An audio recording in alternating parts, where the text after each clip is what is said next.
I posted on Instagram today. It's kind of like, I think the common misconception is people think that we have our shit together. Yeah. And I know like you're a little bit more transparent on Instagram than I am because I'm just, you know, I just highlight the good stuff. I think people know that people actually recognize when I'm sad because I'm not on Instagram. Not much. Yeah. What's up, guys? Welcome. Hi.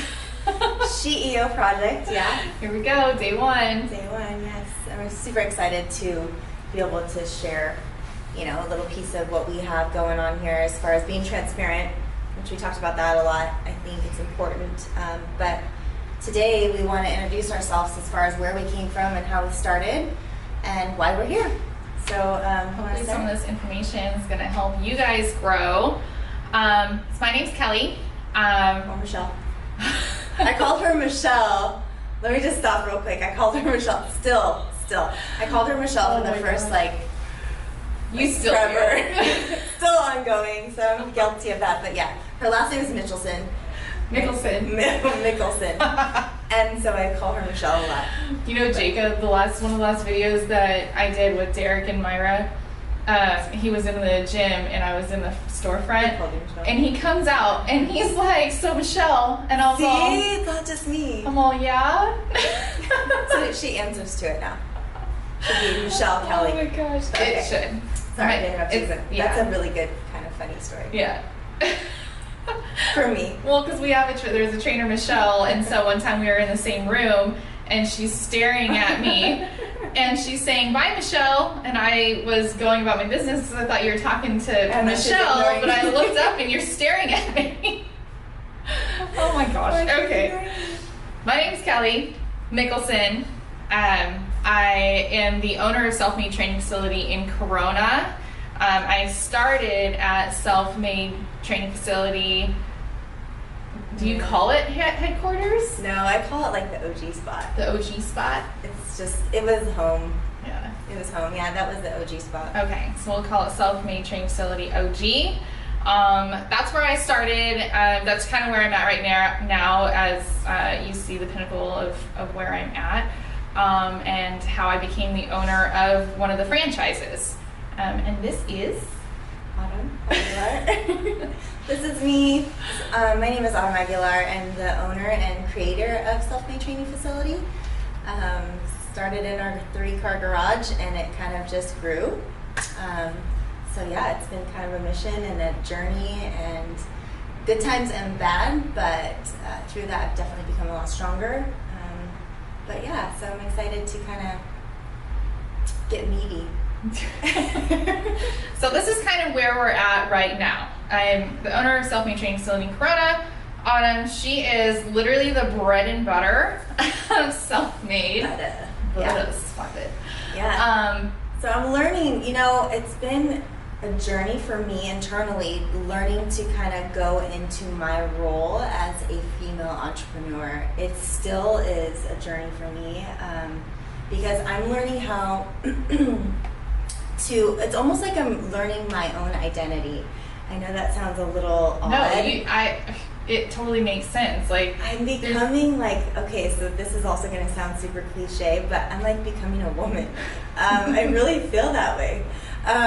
I am learning how to accept life's roller coaster and really take it with stride and dissect it, and instead of going to maybe a dark place when things get really rough, whether it be personal or within the company, okay, we're going to solve this problem, you know, we're going to fix it, and how are we going to fix it and make things better? So I think I was just telling Kelly before we started even the camera, gosh, I've grown so much this year, and I have definite internal and mental I want to growth. say even over the last 2 years. So August was my 2 years with Self-Made. Yeah. And I wanna kind of even cut into like the first time I ever met you. Oh dear, what happened? How was I? Backwards hat? No, I mean, no. I remember signing on Self-Made, and Miguel was like, meet my wife Autumn, at the facility, this date, this time, whatever it was. She's gonna hand you your key. And I walked in, and you were sitting there in the chair, just kind of like waiting for me. And you handed it to me. And we introduced ourselves, and I'm just like, oh, like, God, she's so pretty, and she's so powerful, because I'm walking into a facility where there's a woman above me. Yeah. You know, and so it's intimidating. It's funny that you think that, because I probably was not even thinking that in my head. No, of course not. Of course not. You're just doing your thing. Right. But for me, it wasn't like an intimidation where I'm like, oh my God, this girl's a bitch. Like, right. It was just literally just like, I'm stepping into a position where I'm going to be able to work for myself, but there's this female who you just get that powerful vibe from. Yeah. And then working in the facility, you were just so like happy and jumpy and this and that, and I'm like, God, like, you're so amazing. And then over these 2 years, we've been able to connect. Yes. You know, our kids play with each other, yeah. And like, you're just such a beautiful person. So it's just always weird. It's weird when you see a female and you get intimidated by them in the first, you know, like seconds of meeting them, and then it turns into this. So over those 2 years, not just the last year that you've grown, and I'm not saying like you've grown from that's just where, you know, from where I met you, but over the last 2 years since I've known you, like I have seen just growth from when we first connected to where we're at now. Thank you. Yeah, I feel that, you know, it is an emotional thing for me because as a female, and working with my significant other, you know, he's powerful. Miguel is He's very type A. Type A, he's very assertive, what he says he does, and so it's not like a competition, but it's almost like I compare myself to him, and there's no comparison. So internally, I have fought those demons, you know, trying to live up to the expectations of maybe where he's at. And in reality, I have my own journey. Yeah. And likewise for you, you know, you have your own journey now at being an entrepreneur in Corona, which is so rad. I love seeing you in that role. So I've had so many conversations with Miguel about you, like, oh my gosh, it's like your kid, like you're not my kid, but it's like it's like when your kid starts to walk. Yeah. You know, like you're like, yes, like I'm so excited, and you know, I've seen little already, so much growth as well in you, and it's like you're taking your first steps. Yeah, it's super exciting. Yeah. So yeah, I really love watching, you know, everybody. Where we're at right now, it grew from the very start of Self-Made. So do we want to tell our audience about how Self-Made even came about? Just you on like a personal level, like, because I know the story. Yeah, like where it came from? Yeah. Yeah, I can explain, you know. What happened to you to where you came home and you were pissed off? Which part? Let me think about this one. So you had told me that you had gone to some other gym. Oh, yeah. And they shot you down. Yeah, so, okay. I started so I started Self-Made Training Facility. It was called Self-Made Fitness in our garage. I wanted to still be at home. But I knew that I couldn't pay for daycare. Miguel and I had some financial struggles. Of course. Being a young couple. Yeah, being a young couple. So I wanted to live out some of my purpose and kind of like help him as far as financial stability. But I also didn't want to pay to work, you know. So anyways, we created Self-Made Fitness in our gym, in our garage. And from there, it kind of grew. Got too big, there were too many people, I couldn't handle it anymore. People were knocking on my door at random hours of the time. Yeah, it's just in a good way. Yeah. But it was not professional. I needed business license and insurance, and with that being said, he was like, you've got to find a location. Yeah. But before I did that, I went to some gyms. I was like, you know, I'm just going to go work at a different facility, and I'm going to go just try to run on their platform and do what I can. And they shot me down. They shot me down and said that because I had too big of a following, that it would be a conflict of interest. So I came home to Miguel sad, and he was like, kind of like, F that. Yeah. Okay, I used the word pissed, but you were sad. Yeah, I was sad. And then pissed, too, because, you know, I wanted to pursue my passion, which was working with people and service-based. I love people. That's my passion. So we handled it with him, and he was like, oh, we're going to do something. We're going to go for it. You know, let's go do our own thing. So that's where a Self-Made Training Facility came about in Murrieta. Yeah. And then from there, it just grew. 6 months into it, we were busting at the seams, and we had no more room. We paid off all of our debt as far as, because we paid cash for everything in Murrieta at the time. That's awesome. And we paid everything off, and we were profitable, and that's where Miguel was like, we need more facilities. That to me was a pivotal point, because I had my hands in everything in self-made training facility for a long time. And so personally, that's another area where I definitely had some growth. Was I was not ready to like release the control, you know? Yeah. I wasn't. Do you feel like you had? I regressed as a leader. I did, because I felt like this is not what I wanted in my dream. But Miguel, from the business standpoint, grew it because he knew that it could help so many other people. Do you feel like he was like ripping away like what you had originally envisioned for it? Completely. Yeah. Yeah. So, but you know, I through those trials and times, it's I didn't have a choice. It was sink or swim. Yeah. Either you're gonna be freaking leader at self-made training facility and you're gonna grow into this female entrepreneur, or you're gonna sink. Yeah. And you're gonna go do something different, which I even thought about doing that, but yeah. I remember that last year. I mean, shoot, like you still do it. Yeah, So I think that there's really no right or wrong way of doing business as a female entrepreneur. I think we all have our little niches and glitches too. It's just kind of owning it. Have you ever worked a corporate job? I did. Well, I don't know if you want to call it corporate. I was a bartender. But you had a boss. I had a boss. I was a bartender, and I worked in mortgage for a long time, so I was a loan processor. Okay. Worst job ever. Okay. I promise I won't go that route. I don't love that. I mean, you're stuck in an office. It's just not for me. You're stuck in an office. You're in trouble if you don't do something right, if the file doesn't go right. So yeah, loans were not my thing. Yeah. Yeah. So I was then an account executive, and I really liked that. But then the refi crash, 2008. Oh yeah. Yeah, I lost my job. I worked for a bank off Wall Street. That was real cool. Yeah. So I got to go kind of like service loans. It was neat. Yeah. So I was out in the field.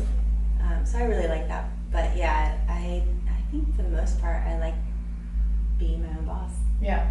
Yeah. That's the way to go. Yeah. That's what drove me to self-made. Yeah. And now, okay, so tell me about how you're feeling being the entrepreneur that you are now, like going into the authority role. That like, how's that transition been? It wasn't what I was really expecting. I thought it was going to be an easier transition, so not really, huh? I'm finding myself growing now. I'm enjoying it. Yeah. Now, like I think that this month, we're September 4th right now. I think this is this is like I think the first month. So I took over May, June, July, August. I'm having a little hard time here. So 4 months. Let me count. So those 4 months, I feel like my eyeballs were going sideways. Like, I was trying to catch up. Heck? Yeah, and although Nathan and I both took over, I'm running a one-man show, and so I'm thankful for like my lead trainer Derek. Really thankful for him, and honestly, like the team that we have right now is just I love them to death. We're working together now. Good. But those first 4 months of transition were rough. So this month, I actually, even 4 days into this month, I see this light, and I'm like, okay, like the growth is happening now, moving forward.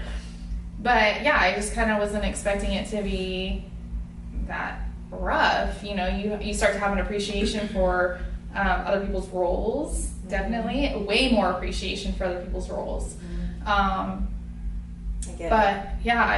So growing up, just to go back on my story, growing up, my dad and my grandfather, they ran their entire business. Oh, so you grew up in entrepreneurship.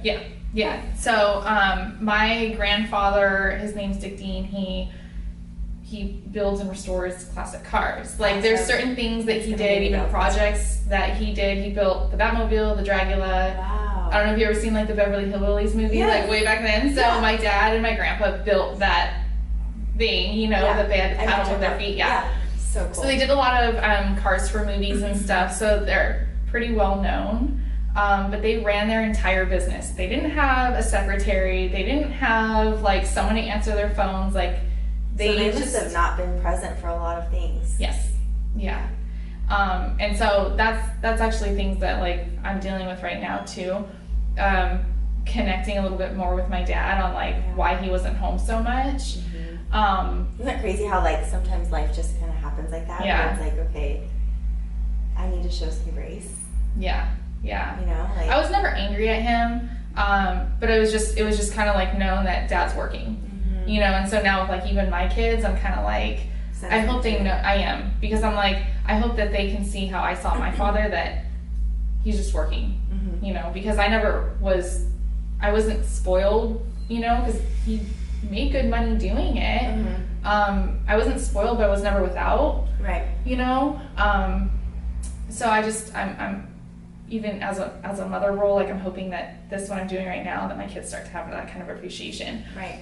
So I grew up around that, but ever since I was 15, I started working at 15 under the table at like Supercross, like vending machine. You did? I started at 15 at Little Caesars. Oh, under the table? No. Oh.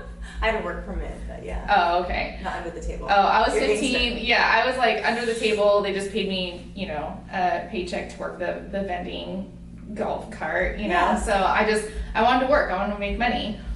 Well, that's what you do. Yeah. Dad was grinding. I want to be like Dad. Yeah. So, and then my parents kind of had stipulations too, you know, like we had a car, we had to make the car payment, pay our insurance, and so forth. So they totally taught us responsibility. But right out of high school, I started working at Pizza Hut when I was like 17 and a half. Yeah, I was like 17 and a half. By the time I was 19, like I had a supervisor position. Wow. So at a young age, like you took authority. Yeah, I've had that kind of authority position for a very long time.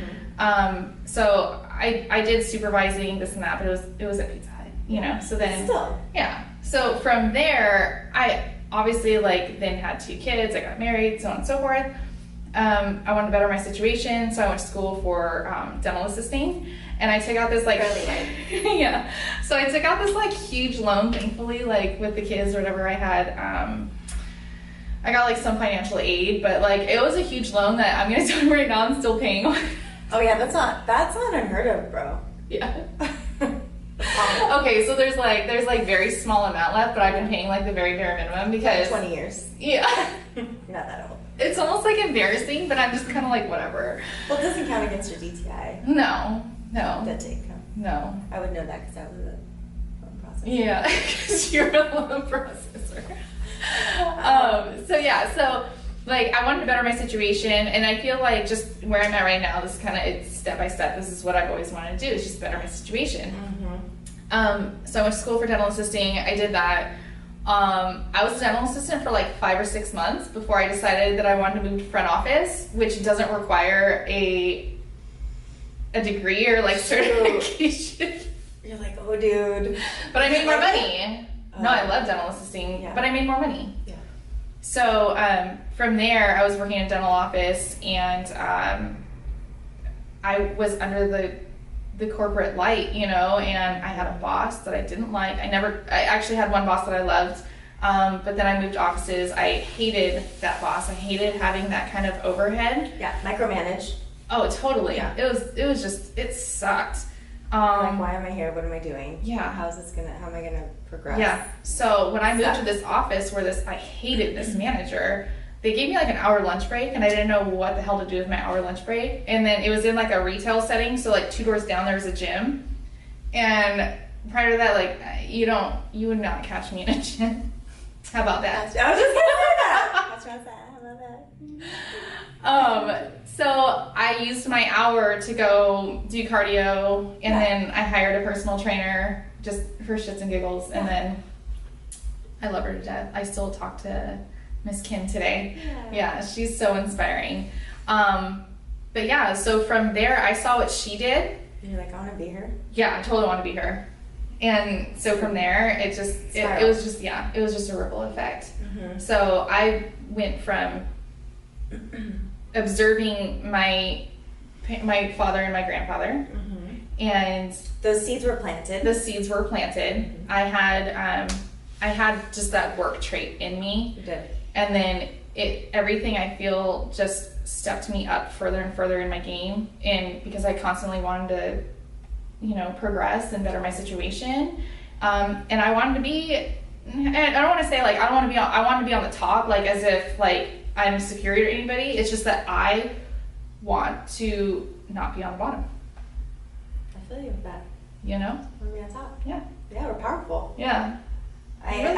Well, you want to be validated. Yeah. And I think a lot of your jobs, I'm sure you were validated, but you outgrew them. Yes. In a positive way. Yeah. So not that anybody's ever, whatever your title might be. I think if you have that kind of work ethic, it's going to unravel that way. It's funny because some gentleman said to me, gosh, how do you work with your husband? You guys are both so alpha. Yeah. And I thought, that's such a compliment. Yeah.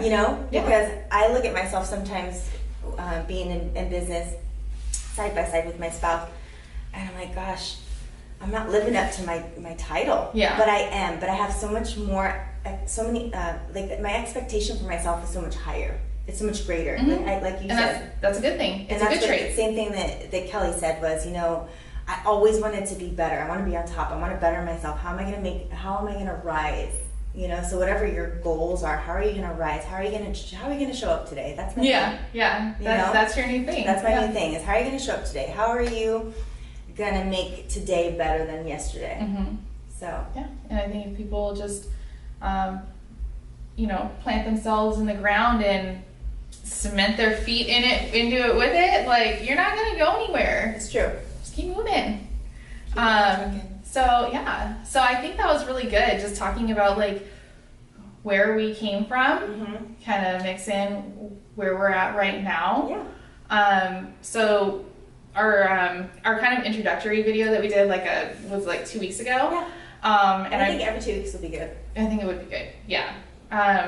So when I posted that up and asked people on Instagram what they want to hear, a lot of them wanted to ask us how we manage motherhood, business, so on and so forth. And so I think that that's something that we could get into in the next time. I love that idea because somebody did message me how I manage balancing my kids. I think last Monday I was here with my husband and she saw my kids here. It was around 8:30 or 9 o'clock at night and she was like, do you ever have mom guilt?